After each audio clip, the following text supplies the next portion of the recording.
चलिए जानते हैं देश दुनिया की सिलेक्टेड और काम की 25 बड़ी खबरों को। लेकिन उससे पहले अगर आपने अभी तक इस चैनल को सब्सक्राइब नहीं किया तो सब्सक्राइब कर लें, वीडियो को लाइक करना बिल्कुल ना भूलें।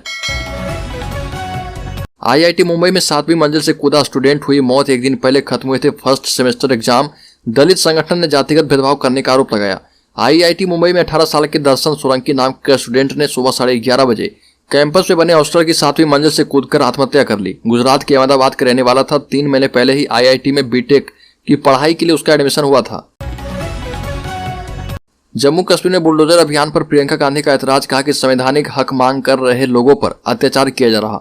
जम्मू कश्मीर में अवैध कब्जा हटाने के लिए प्रशासन के द्वारा बुलडोजर चलाए जाने के अभियान पर कांग्रेस नेता प्रियंका गांधी वाड्रा ने विरोध जताया और एक ट्वीट में वाड्रा ने लिखा कि लद्दाख में अपने संवैधानिक हकों की बहाली की मांग कर रहे लोगों पर अत्याचार किया जा रहा।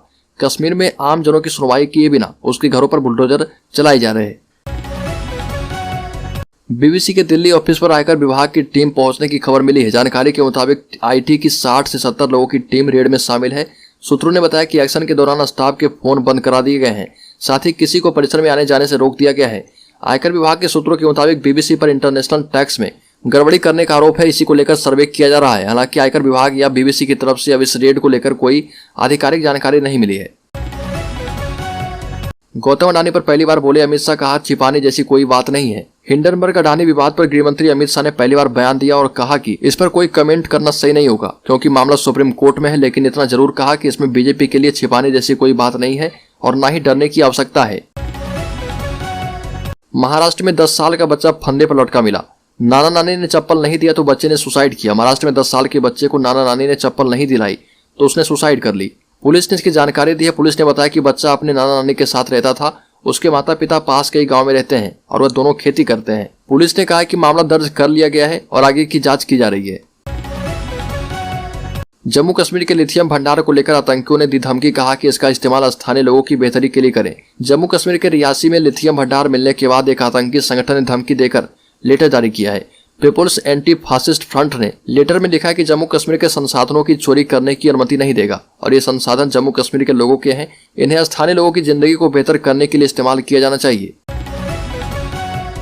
हरियाणा के पूर्व मुख्यमंत्री सीएम भूपेंद्र हुड्डा की तबीयत बिगड़ी। चक्कर आने के बाद परिवार चंडीगढ़ से दिल्ली रवाना। हरियाणा के पूर्व मुख्यमंत्री भूपेंद्र हुड्डा की अचानक तबीयत बिगड़ गई, जिसके बाद डॉक्टरों ने उनके स्वास्थ्य की जांच की। उनका ब्लड प्रेशर बढ़ने की शिकायत आई है। डॉक्टरों ने उन्हें एमआरआई कराने की सलाह दी है, जिसके बाद परिवार उन्हें लेकर दिल्ली रवाना हो चुका है। गुरुग्राम स्थित मेदांता अस्पताल में उनके बाकी के टेस्ट और एमआरआई होगा।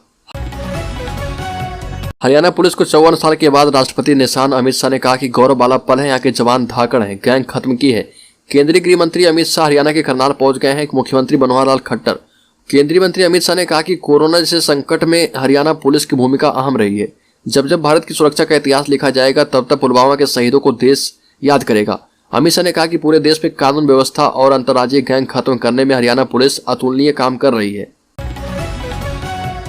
और देश में सेवी सिस्टम को मजबूत करने के लिए कमेटी बनेगी। केंद्र ने सुप्रीम कोर्ट से कहा एक्सपर्ट्स के नाम सौंपेंगे और एक कमेटी बनेगी। कमेटी देखेगी कि स्टॉक मार्केट के रेगुलेटरी मैकेनिज्म में फेरबदल की आवश्यकता है या नहीं। Solicitor general Tushar Mehta court को सील बंद लिफाफे में कमेटी मेंबर्स के नाम देंगे। मामले की अगली सुनवाई शुक्रवार को होनी है। त्रिपुरा में बोले प्रधानमंत्री मोदी, वामपंथियों ने लोगों को गुलाम समझा। चुनावी रैली में कहा कि वामपंथ का झंडा यहाँ रेड सिग्नल था। बीजेपी विकास का डबल इंजन है। पीएम मोदी बेंगलुरु में एयर शो में शामिल होने के बाद चुनावी रैली में भाग लेने त्रिपुरा पहुंचे और यहाँ पर उन्होंने वामपंथी सरकार पर निशाना साधा और कहा कि वामपंथियों ने त्रिपुरा के लोगों को अपना गुलाम समझ लिया था। 30 साल तक वामपंथी यहाँ पर रहे। इस दौरान त्रिपुरा को विनाश के रास्ते पर धकेल दिया था। यहाँ लोगों का जो बुरा हाल था उसे लोग कभी भूल नहीं सकते। पीएम मोदी ने त्रिपुरा में कहा कि विकास की पहली शर्त होती है कानून व्यवस्था का राज। आज लोग भाजपा के साथ हैं क्योंकि त्रिपुरा के लोगों को विकास आंखों के सामने होता दिख रहा।